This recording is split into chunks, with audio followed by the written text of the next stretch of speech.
Shalom, shalom pessoal, beleza? Tudo bem? Desde já quero dizer para vocês que eu não vou editar esse vídeo, que ele vai ser postado assim, da mesma forma que eu fiz aqui. Peço você que venha assistir até o final, e se você não é inscrito no canal, que você venha se inscrever. Hoje nós vamos falar a respeito de duas alianças. A aliança feita com Abraham e a aliança feita com Moshe. Qual é a diferença entre essas duas alianças? A primeira aliança, ela foi feita com Abraham, e essa aliança é uma aliança unilateral. E a aliança feita com Moshe é uma aliança bilateral. A aliança feita com Moshe no Sinai, ela teve uma concordância entre os dois lados. Tanto que é que quando o Eterno trouxe a revelação, a dádiva da Torá, os filhos de Israel disseram: tudo o que o Eterno disser, nós faremos. Então eles concordaram com aquilo que o Eterno estava dizendo e com aquilo que o Eterno iria revelar a eles. Então essa aliança ela podia ser quebrada pelos dois lados, tanto pelo lado esquerdo, tanto pelo lado direito, ou seja, pelo lado de Deus ou pelo lado dos filhos de Israel.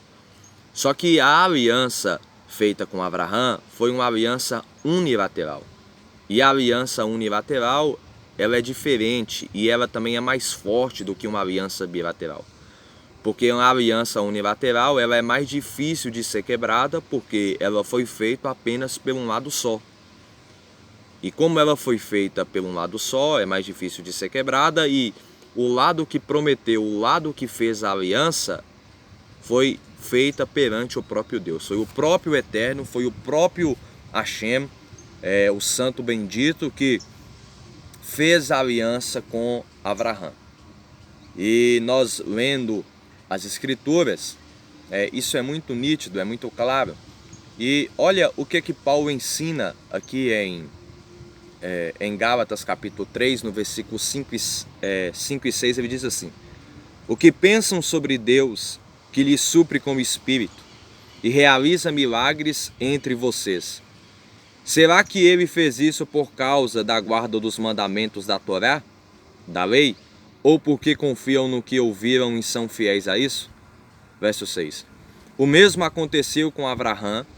Ele confiou em Deus e lhe foi fiel, e isso foi creditado em sua conta como justiça. O que Paulo está dizendo aqui para os goim, para os gentios ali na galáxia? Que a fé, ou melhor, a salvação, ela é baseada na fé, e não na guarda, e não nas coisas ditas na lei, na Torá. A salvação ela é baseada na fé, como foi prometido, como foi dito para Abraham, e não como foi dito para Moshe. Isso é verdade tanto para o judeu, e também ela é verdade também tanto para o goim, para o gentil. É verdade para ambos os povos. Agora, para que serve a Torá? A Torá serve para 6 coisas. Ela serve para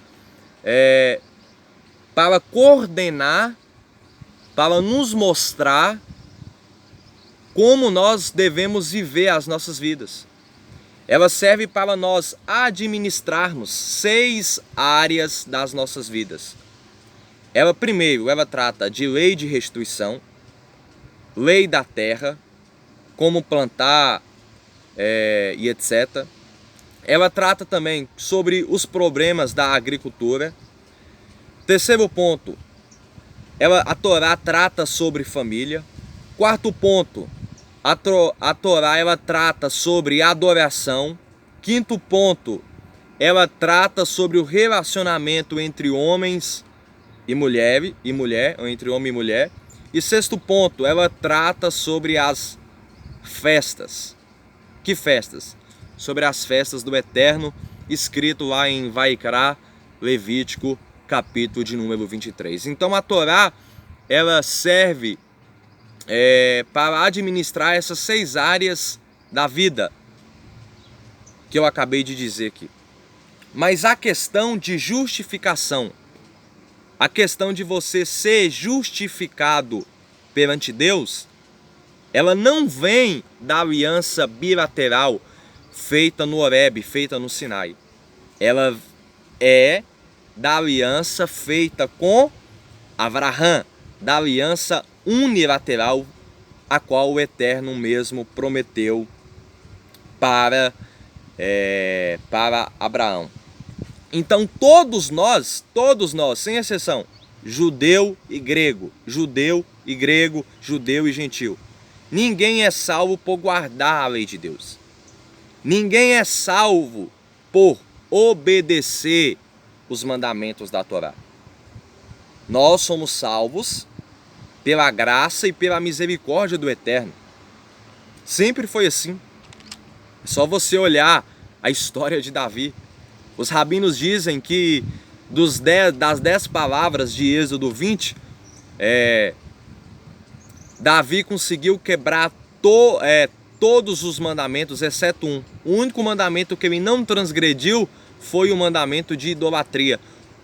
O resto, os outros 9 mandamentos, todo ele transgrediu. E mesmo assim ele foi considerado um homem segundo o coração de Deus. Por quê? Porque ele é o protótipo do Messias. Por quê? Porque ele tinha uma capacidade de crer em Deus, de arrependimento muito grande. Ele era sincero. E ele não foi salvo por guardar, ele foi salvo pela justificação da fé, pela misericórdia, pela graça do Eterno, a qual foi feita a primeira aliança, que é a aliança unilateral feita com Abraão. Aí qual a diferença? A diferença é que a aliança primeira é mais forte do que a segunda, só que a segunda também é muito importante para nós. Por quê? A maioria das pessoas pensam que o povo judeu em geral, eles acreditam que eles serão salvos porque eles estão guardando a Torá. Os judeus não acreditam nisso. Eu mesmo também não acredito nisso.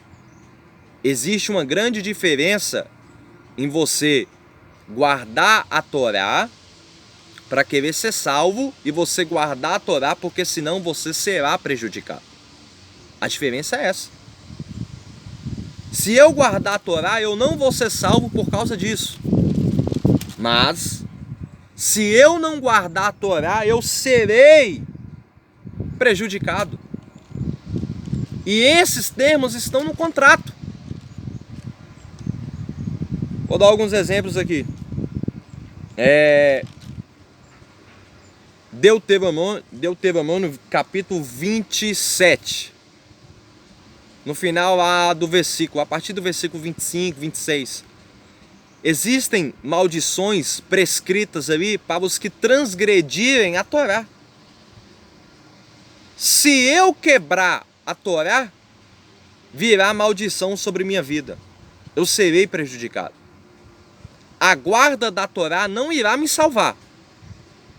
Mas a desobediência da Torá, da segunda aliança feita com Moshe, com Moisés no Sinai, irá trazer coisas que irão prejudicar a minha vida.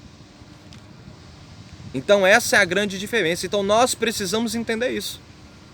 Você é salvo pela misericórdia do juiz, pela misericórdia de Deus. Quer ver? Eu vou te dar um exemplo na prática. Se você aceitou Yeshua, aceitou Jesus, você foi imerso na água, você não foi salvo por guardar a lei, porque você estava na desobediência. Talvez você já prostituiu, você viveu uma vida imoral de ilicitações, de pecados gravíssimos, adultérios, prostituição, pornografia, mentira. Ou seja, você estava perdido. O que te salvou foi a graça de Deus, a graça do Eterno que te salvou. Não foi a obediência, porque você estava morto. A misericórdia do juiz, a misericórdia do Eterno que te salvou. Agora, uma vez salvo, uma vez que você encontrou o eterno, você precisa permanecer na presença dele como? Agradando a Deus, que é obedecendo a sua palavra, obedecendo os seus mandamentos. E no versículo 6 aqui que eu li de Gálatas, Paulo ele está citando Bereshit, Gênesis, capítulo de número 15, no versículo de número 6. Por quê? Porque a Torá foi feita para mostrar os nossos erros, para mostrar os nossos pecados. Para isso que a Torá foi feita. Mas é a graça de Deus que nos salva. É a misericórdia do Eterno que nos salva. Ninguém é salvo por obedecer à lei. Somos salvos pela misericórdia de Deus. Mas, se eu não obedecer à lei, eu serei prejudicado. Espero que os irmãos tenham entendidos. E até a próxima, pessoal. Shalom.